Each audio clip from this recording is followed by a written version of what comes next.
government of South Africa began to trample upon the human rights of the people of South Africa, they were taken to the UN. When the government of Portugal began to trample upon the rights of our brothers and sisters in Angola, it was taken before the UN.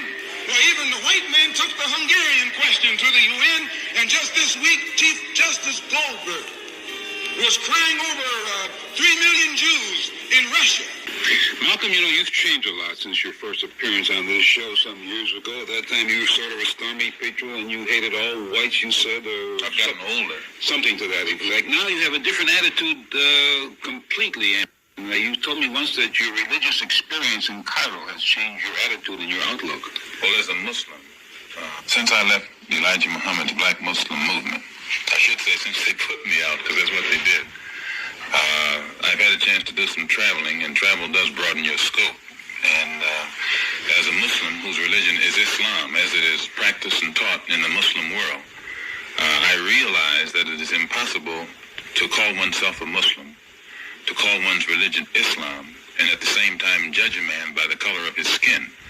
When I went to Mecca, I was faced with this decision. I was faced with the decision of believing what Elijah Muhammad had taught me and using the criteria of judgment, the color of the skin, or I had to accept Islam as it was taught in the Muslim world, which doesn't use color as the color of the skin as the criteria. Rather, in the Muslim world, in the religion of Islam, you judge a man by his behavior, by his conscious behavior, by his intentions, by his deeds. This is the This poses two very interesting things.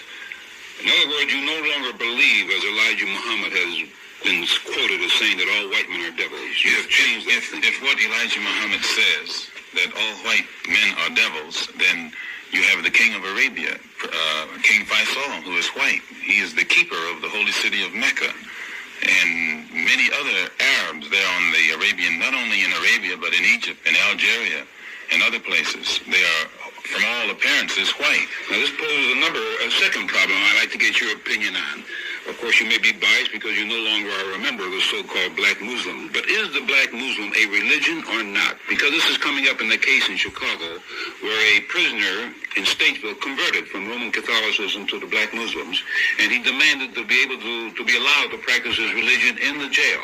The warden denied this because he said the Black Muslim was not a bona fide religion. Well, how do you feel? I want to answer that with this explanation first.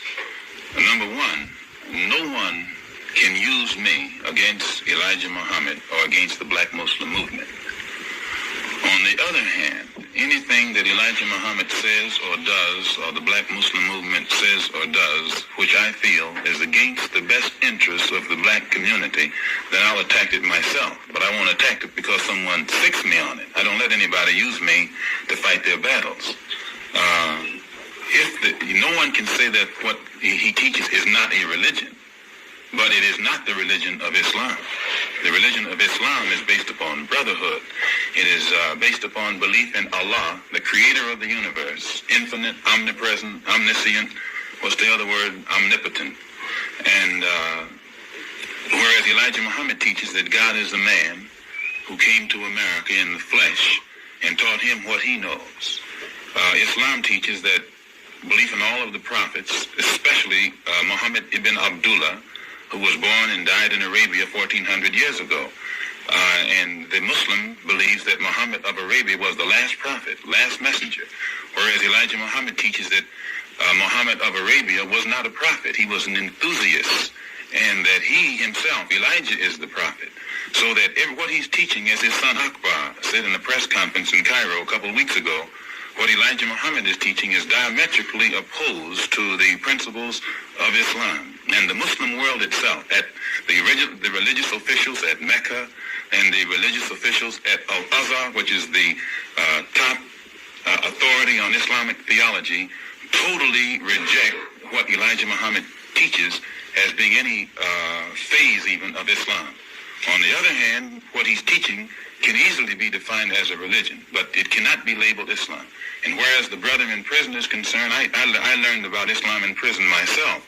And I think that if the penal authorities were far-sighted enough to permit the religion of Islam, real Islam, true Islam, to be taught in prison by qualified Islamic religious leaders as they let Judaism, Catholicism, and the Protestant religion be taught there, then many of our people who are in prison wouldn't be misled like I myself was.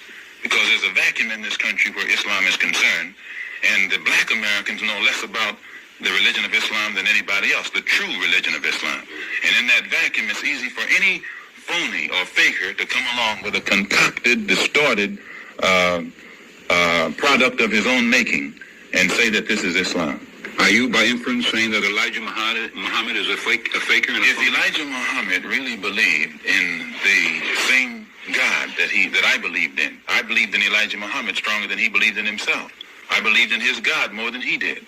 And I was not aware of this until I found he was confronted with a crisis in his own personal moral life, and he did not stand up as a man.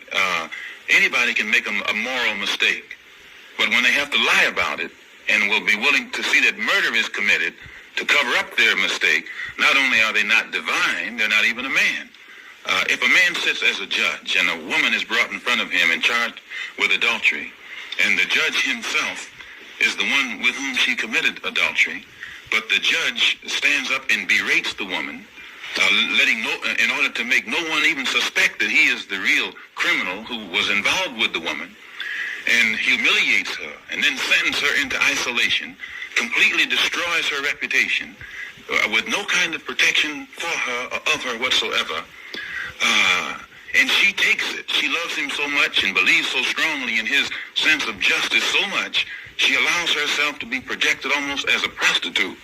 And that man permits this, then that's not a man. To have gotten weak for a woman is one thing. It's human and it's natural. But after getting weak and completely destroying her reputation, to do nothing whatsoever to protect her as a woman, then he's not a man. And to commit murder and to see followers line up to kill each other and to mutilate each other, then this is not a man. Doesn't Elijah Muhammad preach nonviolence and no use of guns and weapons and so forth? When I was in the Black Muslim movement, we never carried weapons. We were taught against that. And we were never taught that we never actually fought at any time. We were told that God was going to come, and do all these things. When the Muslim brothers were beaten in Louisiana, we weren't allowed to fight back. Nothing was done to equalize the situation. Elijah told us that God would come and do it. But to show you that there's lack of consistency, now he orders his followers to go out and attack each other, to mutilate each other.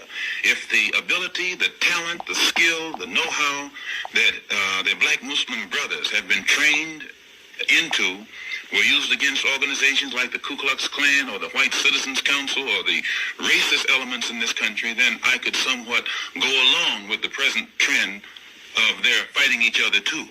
But when all of their physical energy is expended only fighting each other, then I say something is wrong. Are you trying to tell us that there's been an attack on your life because of your withdrawal or dismissal from the Muslim organization? I've had several. You have? And just thanks to Allah, so far I've been successful. But I'm like this. I believe that when you're a black man born in this particular society, you are faced with certain dangers already. You get used to it. And plus, the stand that I took when I was in the Black Muslim movement was uncompromising.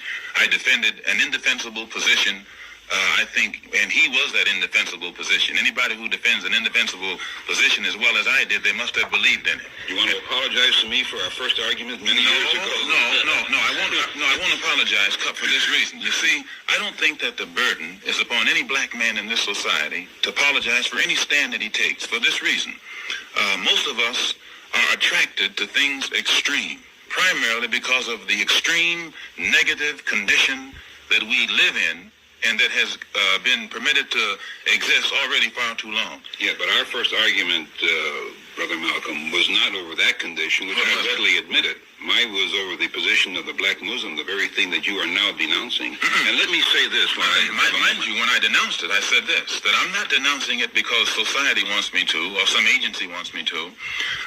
And I'm not denouncing, I can explain its existence and defend its existence. The burden. That's because you're very glib and very able with words. The Black Muslim movement is the result of the failure of a society.